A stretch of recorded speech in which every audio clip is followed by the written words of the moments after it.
Nunca precisei da aprovação deles.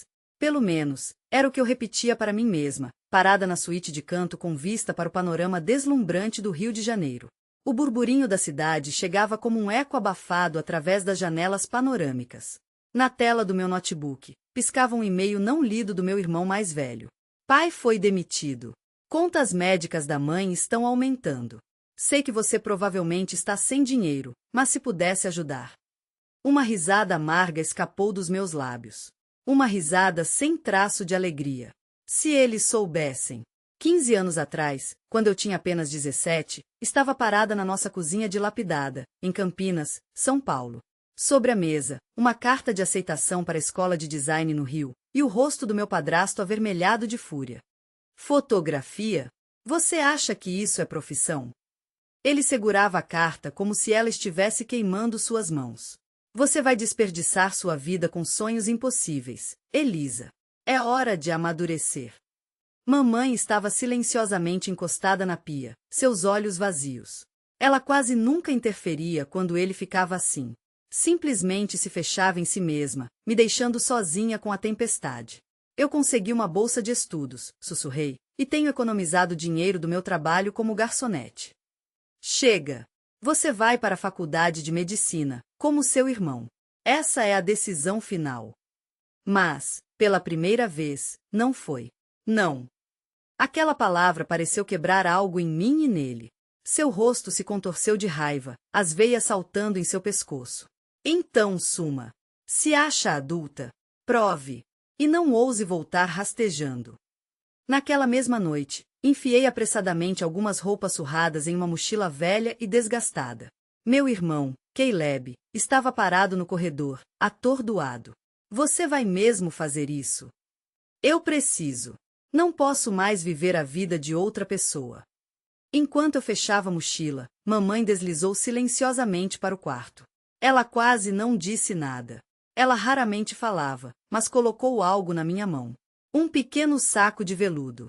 Sua tia Clara queria que você ficasse com isso quando chegasse o momento importante. Acho que esse momento chegou. Dentro havia um medalhão e um pequeno pedaço de papel dobrado com uma chave de cofre anexada. Abri a carta naquela mesma noite em um motel de $40 nos arredores da cidade.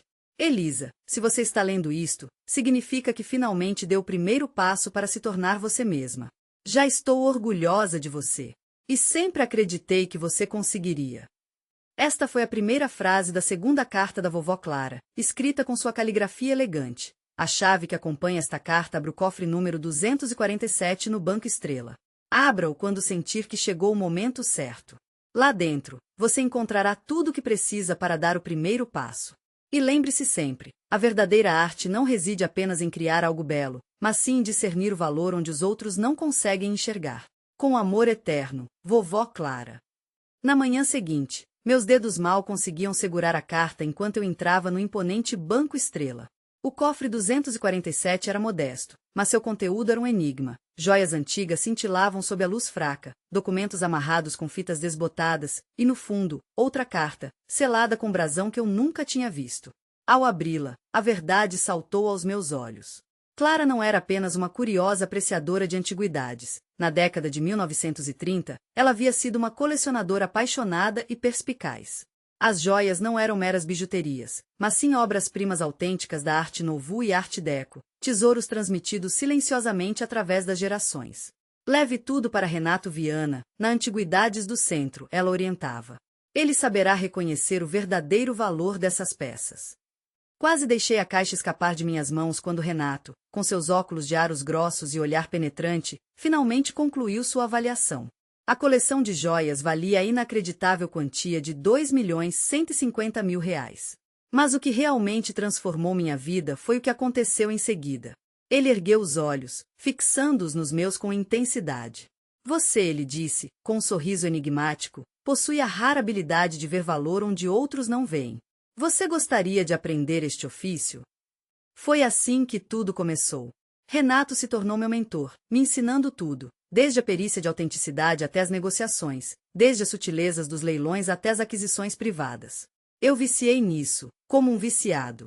Aos 20 anos, eu já tinha uma pequena plataforma online. Aos 24, abri minha primeira galeria no Jardim Paulista. E agora, aos 27, sou dona de uma rede nacional de salões de arte particulares com patrimônio líquido de mais de 73 milhões de reais. Minha família ainda pensava que eu estava sobrevivendo com biscates ou vivendo em algum cortiço sem elevador em Porto Alegre. Eu mantive essa imagem. Sem imprensa, sem menções, apenas um crescimento silencioso, até chegar a carta de Caleb. Mãe e pai estão se afogando em dívidas. Você poderia ajudar um pouco? Encarei a tela e então peguei o telefone. Oi, Caleb, traga os dois para o meu escritório amanhã. Para o seu escritório? O quê? Naquele café onde você costumava trabalhar. Não, no meu escritório de verdade, a Torre Niemeyer. Vou te mandar o endereço. Ele riu. Vou dar uma olhada na Torre Niemeyer. Você não pode simplesmente entrar lá fingindo ser. Eu sorri, olhando para as janelas do chão ao teto ao meu redor. Na primavera passada, realizei um feito audacioso. Comprei a Torre Niemeyer inteira.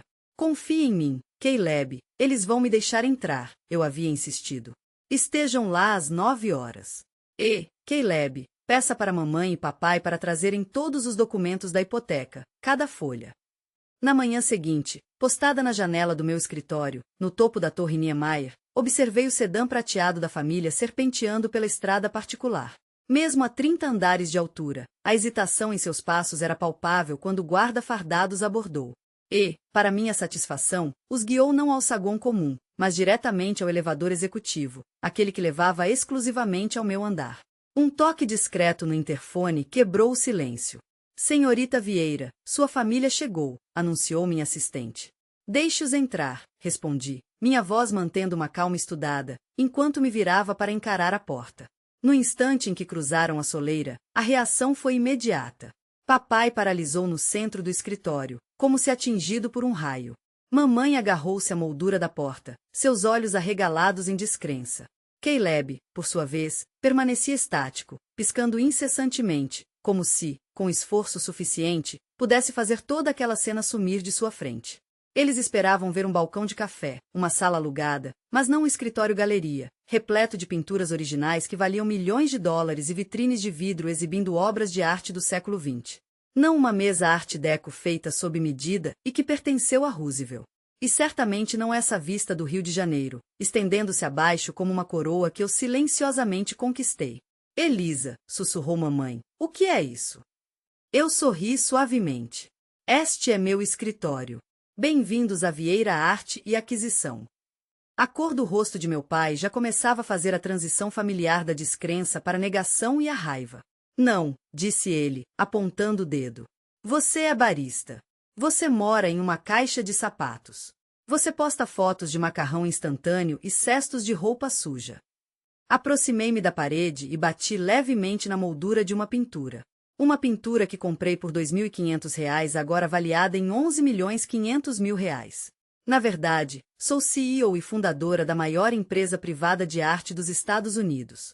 Essas postagens são uma ficção.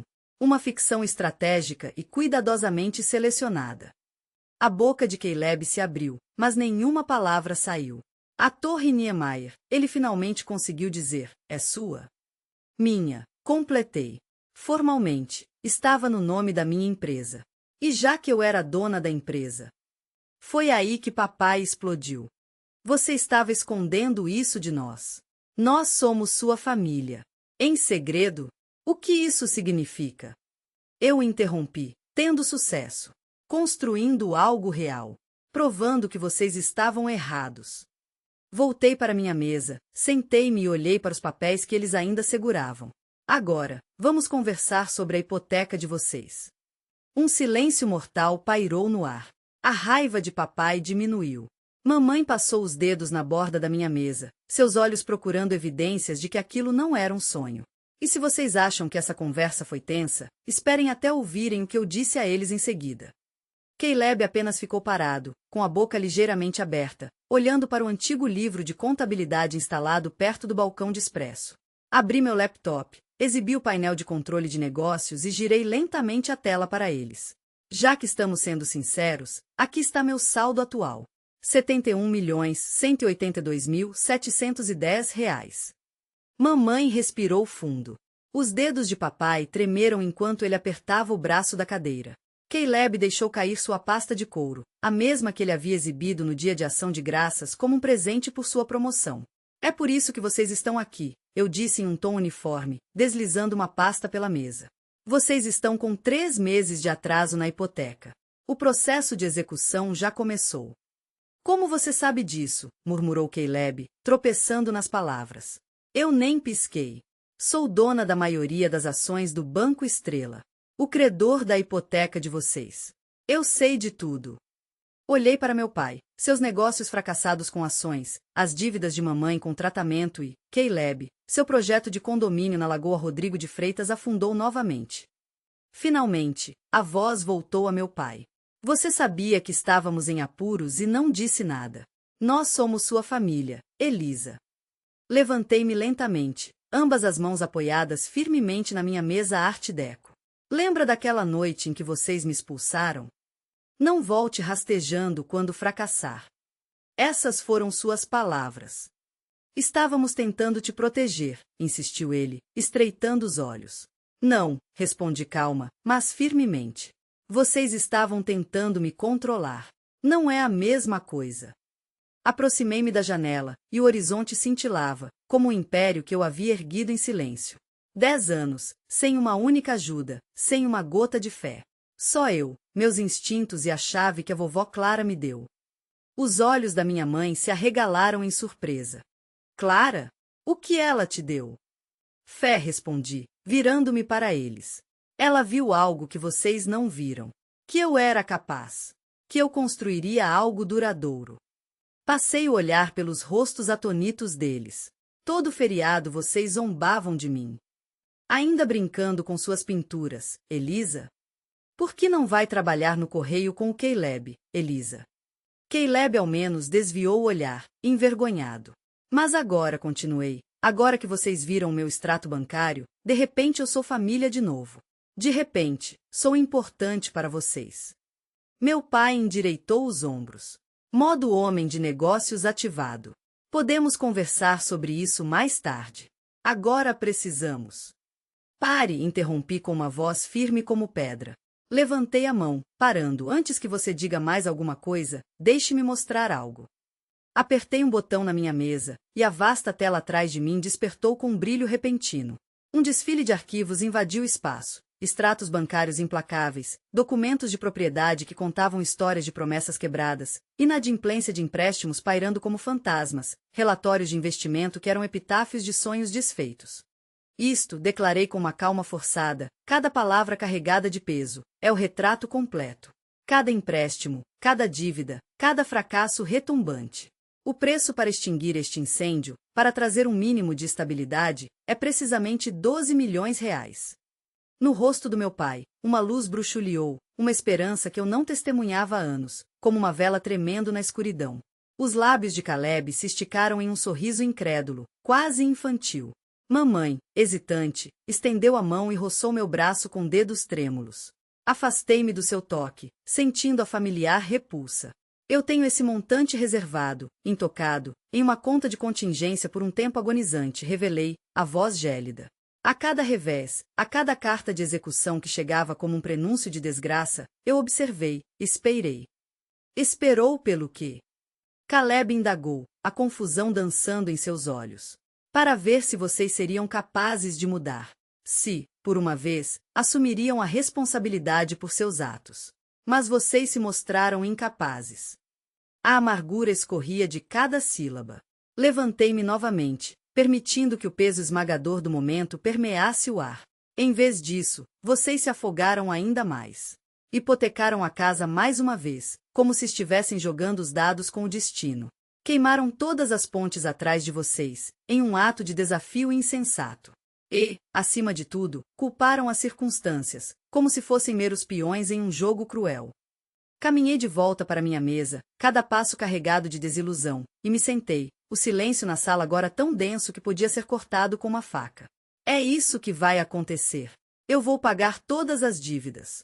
Eu vou salvar a nossa casa. E vou até criar um fundo para garantir a estabilidade financeira de vocês no futuro. Eles começaram a falar todos ao mesmo tempo, interrompendo uns aos outros. Alívio, alegria, as emoções os dominavam. Levantei a mão novamente, pedindo silêncio. Mas há condições. A sala ficou em silêncio, em suspense. Primeiro, pai, você vai se aposentar. Chega de fundos de hedge. Chega de aventuras com criptomoedas. Apenas descanse. Você merece, mas também nos custou caro o suficiente.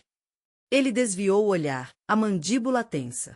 Segundo, virei-me para Caleb. Você vai fechar esse seu projeto fracassado de condomínios na Lagoa Rodrigo de Freitas e se inscrever naquele programa de musicoterapia que você mencionou uma vez, antes de se enterrar no mercado imobiliário. Os olhos dele se arregalaram em surpresa. Ele não mencionava esse sonho há uns 10 anos. Terceiro, mãe, falei gentilmente, você vai abrir a livraria que sempre sonhou, perto do lago. Eu vou financiar. Os olhos dela se encheram de lágrimas. Ela havia deixado esse sonho de lado 3 décadas atrás para apoiar as ambições do meu pai. E finalmente encarei cada um deles. Nós vamos fazer terapia em conjunto semanalmente, porque não se trata apenas de dinheiro. E eu não vou mais fingir que não é. Meu pai abriu a boca, pronto para protestar, mas minha mãe colocou a mão sobre a dele. Nós vamos fazer isso, ela disse suavemente. Tudo isso. Concordei com a cabeça uma vez, então apertei o botão do interfone. Tragam o contrato. Esses documentos oficializam tudo, disse, deslizando as pastas pela mesa, o pagamento da dívida, a criação do fundo e todas as condições. Levem para casa, leiam cada linha. Eles assentiram, ainda visivelmente abalados. As mãos do meu pai tremiam enquanto segurava os papéis, como se eles pudessem desaparecer se ele piscasse forte demais. Quando eles se viraram para sair, eu disse mais uma vez, suavemente, mas com firmeza. E pai, sobre o que você disse há 10 anos sobre eu ligar quando fracassasse. Ele virou o rosto, uma complexa mistura de culpa, orgulho e algo que eu nunca tinha visto em seus olhos antes. Remorso. Nossos olhares se cruzaram. Eu nunca falhei. Apenas meu sucesso aconteceu sem vocês. Eles partiram sem dizer mais nada. Um silêncio pesado pairou no ar. Fiquei parado na janela, observando o carro dele se perder no fluxo da cidade. Um momento depois, minha assistente, Ana, entrou e colocou uma xícara de chá de camomila na beirada da mesa. Ela sempre sabia. Você está bem? Ela perguntou baixinho. Eu fiquei em silêncio, mergulhado em lembranças de feriados solitários, noites trabalhando até o amanhecer, momentos em que duvidei de tudo. E então pensei neste momento, neste mundo. Sim, respondi, e um leve sorriso tocou meus lábios. Acho que sim, finalmente. Na manhã seguinte, eles retornaram com os documentos assinados, sorrisos hesitantes e o peso de um futuro diferente sobre os ombros. Não aconteceu da noite para o dia. Anos de silêncio e mágoas não desaparecem apenas com uma assinatura em um contrato. Mas o começo havia sido feito, e isso era suficiente. Papai se aposentou, de verdade, e pediu desculpas numa manhã, enquanto tomávamos café. Eu não chorei, mas algo se quebrou dentro de mim. Mamãe abriu uma livraria chamada Violeta Fim, escondida na cidade velha. Os moradores locais a adoram, e ela também encontra ali sua alegria. Caleb retomou os estudos e agora compartilha sua paixão como professor de musicoterapia em uma charmosa escola charter perto da Praça da Bandeira. Seu sorriso, antes crispado, agora irradia serenidade. Eu, por minha vez, segui em frente, construindo minha vida com ousadia, sem mais me esconder nas sombras. Chega de minimizar minhas conquistas, de falsa modéstia. Porque o verdadeiro poder não reside em provar o erro dos outros, mas em demonstrar a veracidade do seu próprio caminho. Uma relíquia da minha avó Clara, uma antiga caixa de joias, agora repousa sobre minha mesa. Dentro, guardo um tesouro que nunca me atrevi a vender, um singelo medalhão de ouro, que esconde em seu interior uma foto dela. Nos momentos de provação, abro o medalhão e releio suas palavras, gravadas em minha alma. A verdadeira arte não se limita a criar beleza, mas reside em reconhecer o valor onde os outros não a enxergam. E como ela estava certa. A maior raridade que encontrei em toda a minha jornada fui eu